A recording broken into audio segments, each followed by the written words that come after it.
Hey guys, welcome to the Drone Horizon podcast. I'm Alex, and today I'm joined by Justin Wong. Justin, would you like to introduce yourself? My name is Justin.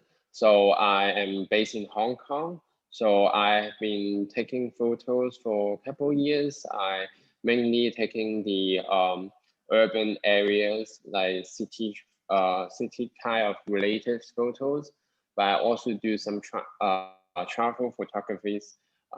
So whenever I go travels, I bring cameras, drones with me, and yeah, that's pretty much, yeah. So I think I would first go with what like equipments and for my drone photography first. The equipments, I will not mention my first drone in the beginning. So my first drone is a DJI Spark. I'm not sure. Do you have one? It's very like a toy drones. You can take raw photos, which is very important when I edit my photos. Raw photo is very the essentials. So then I got my first DJI Spark like a few years ago. I think it's on 2016. I think then because during back in the time I have seen the people taking the top down photos when they go to the beach or going to like hiking in some of the tropical areas, then it's very inspiring me to do something like that. So then I try to get the Spark one, and then trying to, because it's the least expensive, comparing the huge, like the big drone, like the Phantom or the Mavic Pro series, and so then I want to try out to see if I like it. So then I got it, and then I fly a lot. Basically, I fly like every weekend, like bring it to whenever I go. But then, but very soon, I like there's lots of limitation for the Spark one.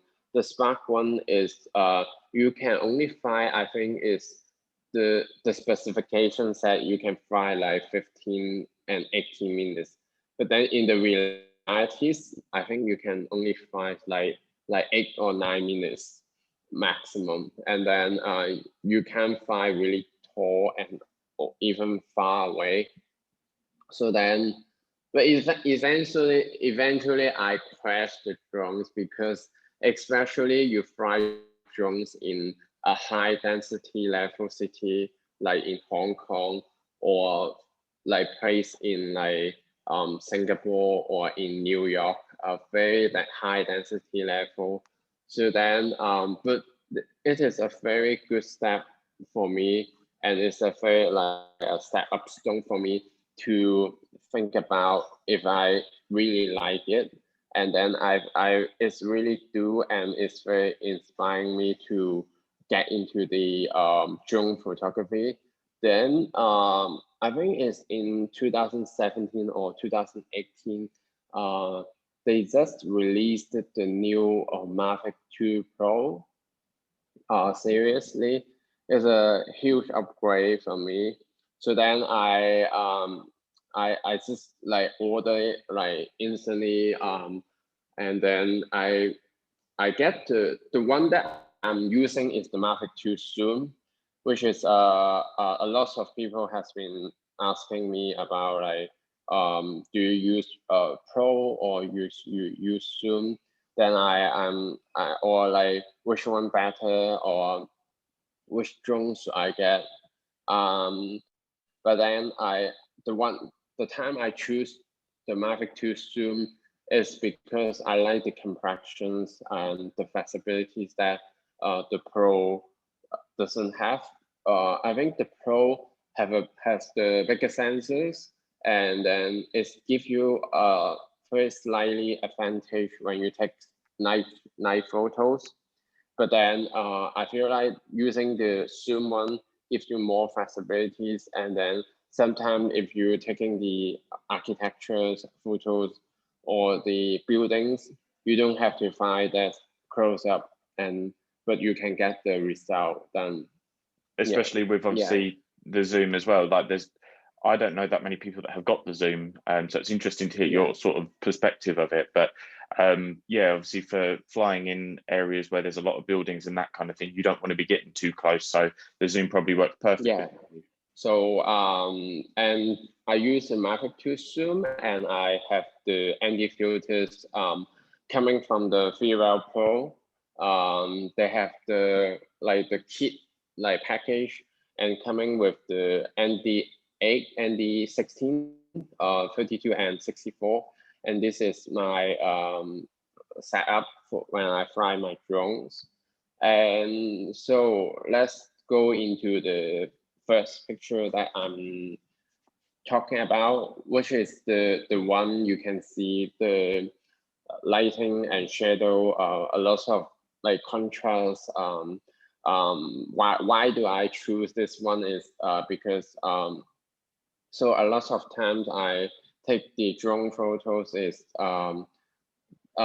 my top I think 80% of my time of all my drone photo are taking of sunset time, because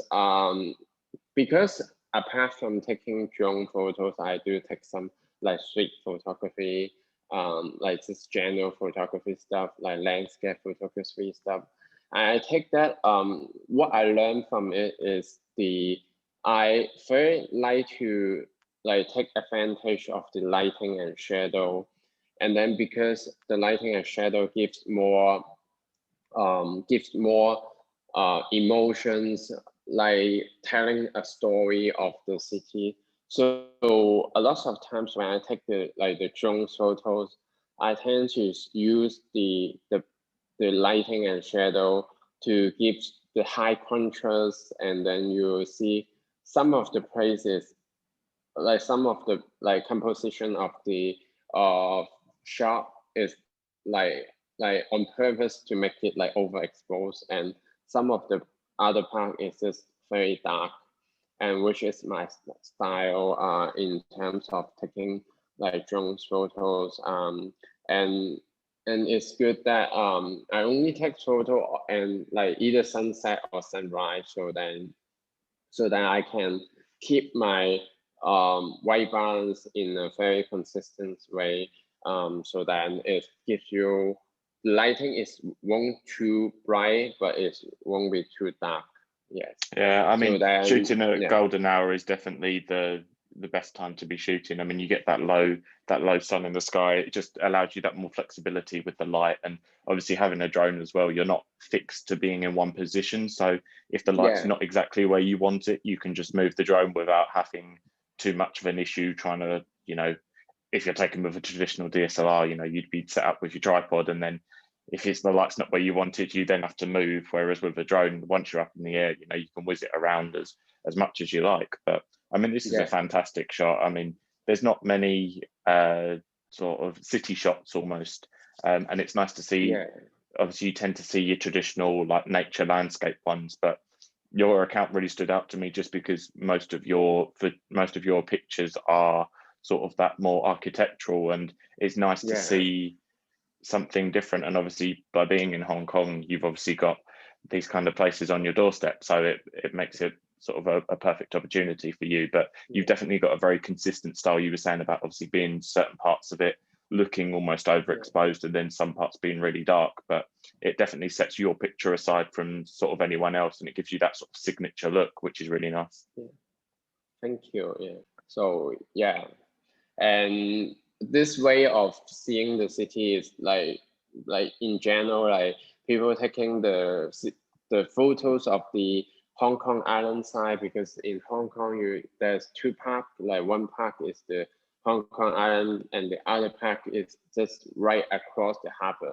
And the reason I take this park is less people will capture this side, rather than lots of people will taking the iconic the Hong Kong Island side, which is is you can see it in many magazines or in many other photographers, but in this perspective, and it's more unique to me. Cool. You mentioned obviously that you crashed your Spark earlier on. Yeah. Was that as a result of flying it? Obviously, because when you tend to fly in cities, you get a lot more interference and that kind of thing. Was it as a result of that, or was it something completely different? Oh yeah, actually the time that I crashed my Spark is I couldn't even like locate where like the bodies because like I remember the time that when I was flying it in in Hong Kong Island side is very density, and then I was trying to fly in at a rooftop, like which I won't recommend like any beginners to do it, like flying a drone in a rooftop, and use to practice it more in a park or in some open areas. And then I trying to push its limit to the max, and then essentially like in the end I couldn't like I trying to like return home and then trying to get it back, but then it like just lost the signal, and then the last scene I've seen from my phone is like I can't I couldn't even locate where is it, because like the drone is just disappear in in the city. Yeah. Well, we had a chat with another guy last week, and he was saying that Yeah. he was flying his drone off the south coast of England, and he wasn't able to land it, and it eventually ended up crashing into the water. And he came back the next day, and it was gone. And you know, he thought that was the end of it. But 2 weeks later, someone actually, well, DJI got back in contact with him and said, "Oh, somebody's found a drone," and he managed to get the SD card and the drone back, which is, you know, which is pretty lucky. But I guess obviously for yourself, having been a couple of years ago, I mean, the chances of that are slim, but maybe not impossible. Someone may find it at some point. Yeah, but yeah, it's very unlucky, and so we have to be very careful, especially flying in like density area, like inside the city. Yeah. Do you get much interference there? Obviously, I know it's sort of quite high density, but is it sort of, do you get regular interference come up on your remote, or is it sort of okay for the most part as long as you're careful? I think you have to be very careful, but the most I get more interference whenever there's a plane or some helicopters like flying next to me. I mean, like not very next to me, but it's like as long as in your eyes level you can see helicopters or like planes in around you, the signal has like becomes very bad. Yeah. So what are the drone regulations like in Hong Kong? Because so over here, at the minute, we have to register our drones if they're more than 250 grams. And you have to display like an operator license on the side of your drone. There's certain regulations, obviously you're not allowed to fly too near airports and that kind of thing. But obviously for yourself flying in central Hong Kong, what are the regulations like? What do they look like over there? Yeah. I think in Hong Kong, like I've been studying the drone regulation in Hong Kong, but it's more relaxed. Like in general, it's more relaxed than you are living in the UK or in the US.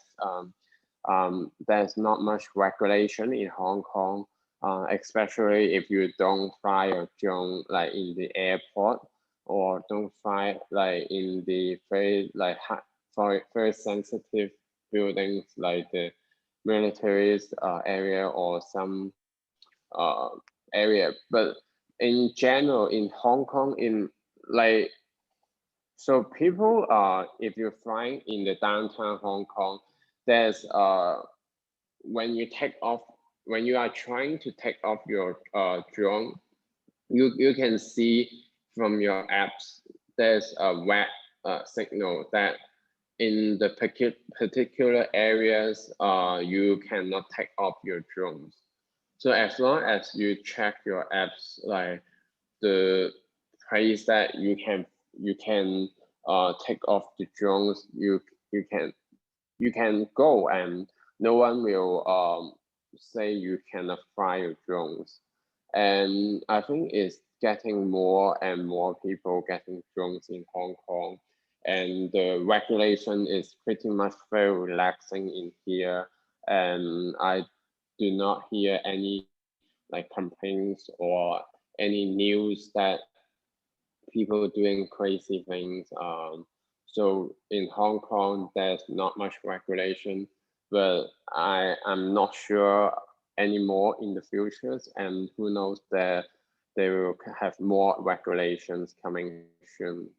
And I do hear some another things I heard is DJI has suspended the drone selling in Hong Kong since last year, like I think since September or October. So there's the DJI official store in Hong Kong, but they are not selling the drones itself. They only sell like the gimbals and the action cameras, but they do not sell drones. But Do you know why that is? I like according to the staff that in DJI, they just said they are running out of stocks, and but then I heard it's probably related to like some very political related to the protests. Yeah, so it's very interesting and funny. A drone store, and they are not allowed to sell drones in here. Yeah. Yeah. Well, I guess they're obviously doing it for a reason, whatever that may be. So going on to the second picture that you've took, the one with the skyscraper and sort of the Tron lights. Do you want to talk us through sort of the story behind that one? Yeah, this one is very very lucky time when I during the March or February, I think there's the sea, people call it like sea of cloud in here. Like you can see the cloud level is very low, and even hit the buildings like in the ground. And this one is like very good to me because this one is I want to capture the moment and the feelings given if you have watched the movies like the Ghost in Shell and the Brave Runner, and it gives me the very like cyber look and like the futuristic feelings. Like you are living in the futures, and it's not like it's not doing like because I have been following a lot of like cyber city vibes, and I can see this is the perfect opportunities to capture like when the sea coming, like I can literally sing the sea, like the cloud like floating on top of the buildings. Yeah, I mean, it's a really lovely picture, and you know, even in the back you can see obviously the lights sort of coming through the smog, so it is really lovely. It's a really good picture, that one. And it's, as I say, like even with the other one, it's, you can tell it's sort of your style of picture because you've got the high contrast between like the light on the skyscraper and then the really dark on the, I'm guessing that's water on the right hand side. And it's just, you know, you've got that high contrast, and obviously with the sort of the fog in there as well, it just sort of adds that little bit of extra style. Yeah. So this like my style is like you can see like very high contrast, and to you can have a like very dreamy looks.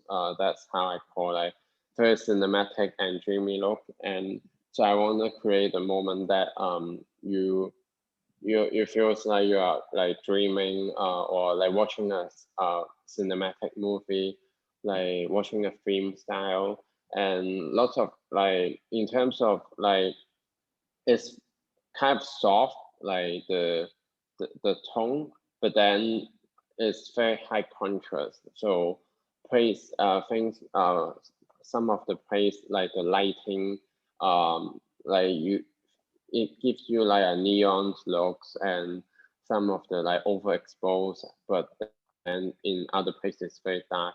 So then you can like have a moody feelings that I want to give. Like same things go to my other pictures as well. Yeah. Do you? I noticed on your Instagram you say that you edit this in Photoshop and Lightroom. Is that a manual setting that you put on, or do you use sort of like a filter pack?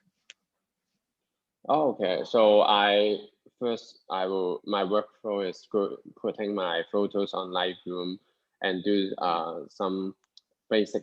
I will first put some like I have some preset filters like for myself, and then I will go to some basic adjustment, and then to adjust some of the exposure, contrast, and some like dehaze and like the tone curve.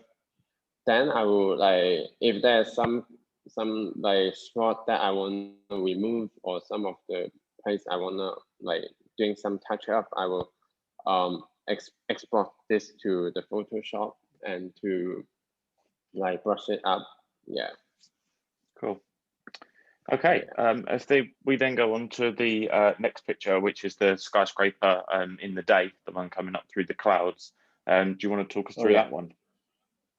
Oh yeah, this one is also taking the same time of period, and but this one is more the minimalist look, which is like capturing like this kind of like a castle, a city castle within like floating in the sky and then surrounded by cloud, which is very interesting feeling that is not, I think it happens only once or twice in a year. So so this I got the night one and the day one, so you can see how different they are. And in the nighttime, I think it's the two photos is a series. So the nighttime is like more like futuristic, and the daytime is more like a fairy tale, very dreamy. You're going to like completely different places, and so for the two of them, the technique is flying drones. Like when you fly the drones like through the cloud, is the feeling is quite interesting. Because especially when the drones come back, you can see your drone is a little bit wet, moisture, and there's some like it's a bit wet at the propeller and also on the drone itself. So so very interesting and have to pay extra attention, like in terms of where they are, how far of your drones, and when you're flying the drone like within the cloud. Yeah. Do you find that when you fly through the cloud, do you find that the sensors on your drone start to play up a little bit? Because just from my experience, when I've shot sort of sunrises before and there's been a little bit of fog in the air, the drone, the front-facing sensors tend to freak out a little bit and think that there's loads of objects really, really close, and it will just sort of stop mid-air. So is that something that you sort of encounter when you're flying through the clouds, or is it generally okay? I think January is okay, but I do have one time there's it's too hazy and too foggy in the air, so, and the lens got some like a layer of like moisture like fog, so that I have to force to return home first and then to like brush it and then to clean it up and then to take it up, like take off once again. Yeah. Cool. Yeah. So obviously we've touched on your sort of the drone that you take with you and that kind of thing. What sort of drone case do you use and backpack? You know, what kind of brands do you tend to go to for that kind of thing? Oh, okay. So like backpack or that I'm using is the Manofro. Is the I think it's the 21 lit.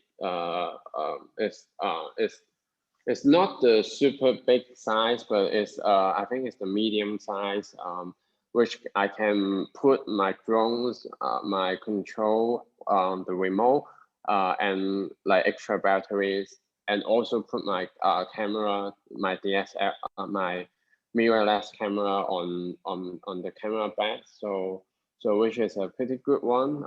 It's a navy one that I like it. Yeah. Cool. So how did you sort of first get into photography? Obviously you touched on that you take with DSLR as well. Did your sort of interest start with DSLR photography and then develop into drone, or was it the other way around?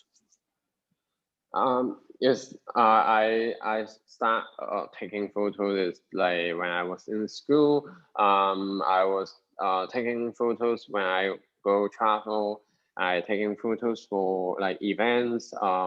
For some other like activities as well.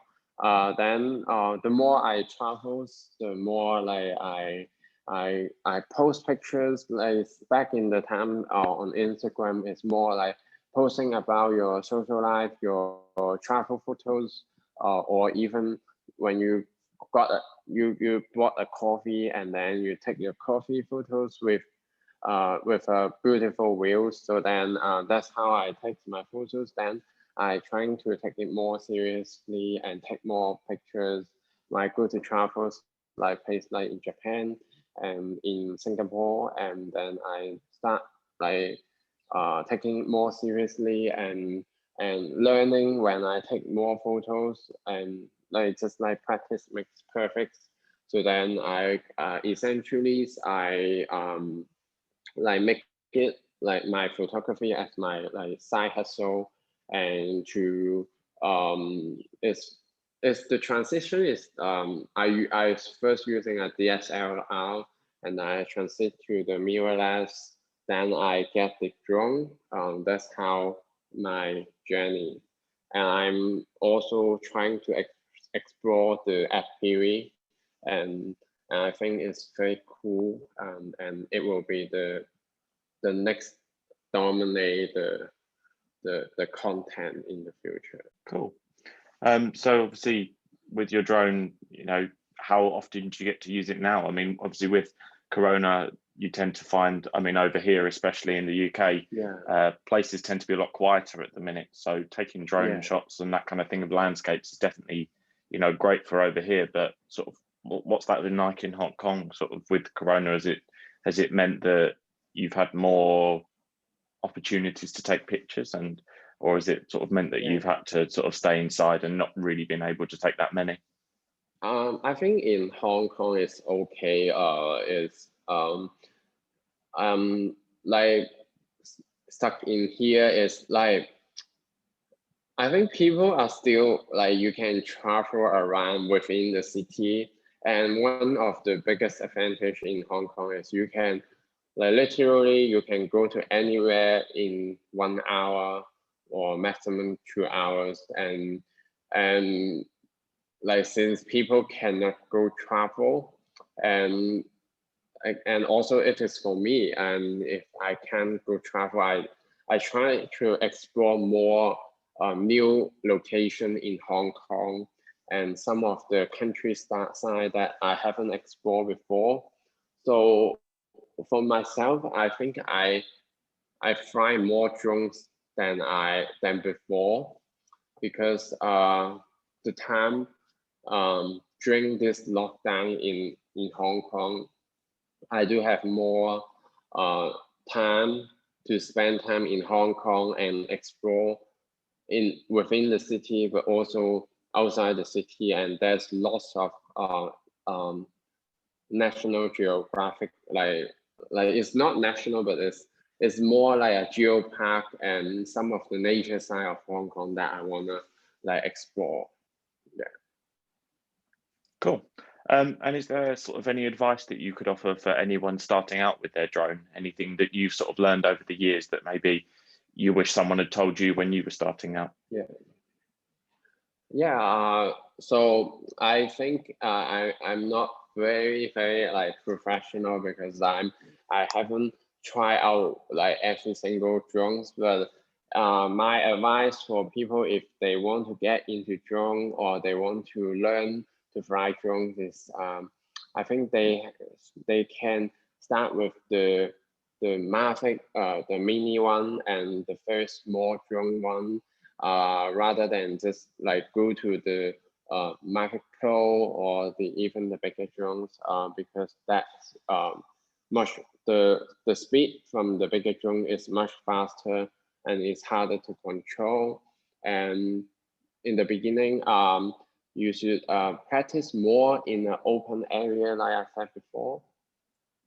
Practice in the open area so then you can have like the confidence to build up yourself to like going how to do like some basic drone shot and how to take some basic videos like the revealing shot, the top down, those basic technique.